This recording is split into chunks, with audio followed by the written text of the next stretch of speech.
Bugun bolajonlar sizlar bilan alifboni o'yinlar orqali o'rganamiz. Qani kim qay darajada alifbolarni o'rganib bo'lganini aytmaymiz.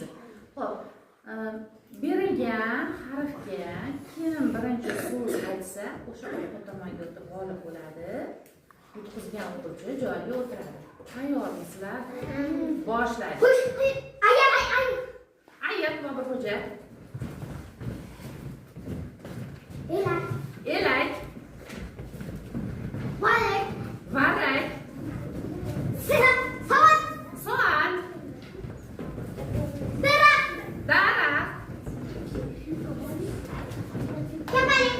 Kapalak. Baliq.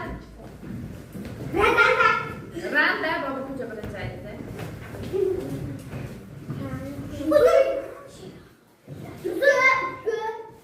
Boshqa aytaman, chunki aniq so'z aytamiz, bo'ladi.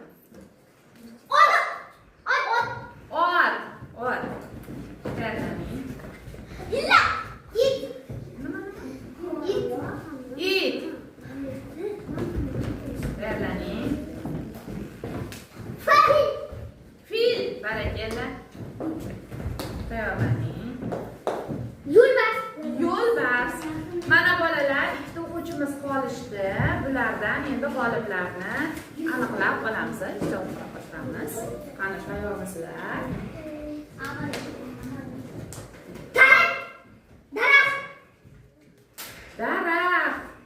Daraxt so'zi T'dan boshlanadimi? Daraxt so'zi D'dan boshlanadi. Shoshilinglar. Keyingisiga tayyorlaning. Zebra. Barakalla. Boburxo'jani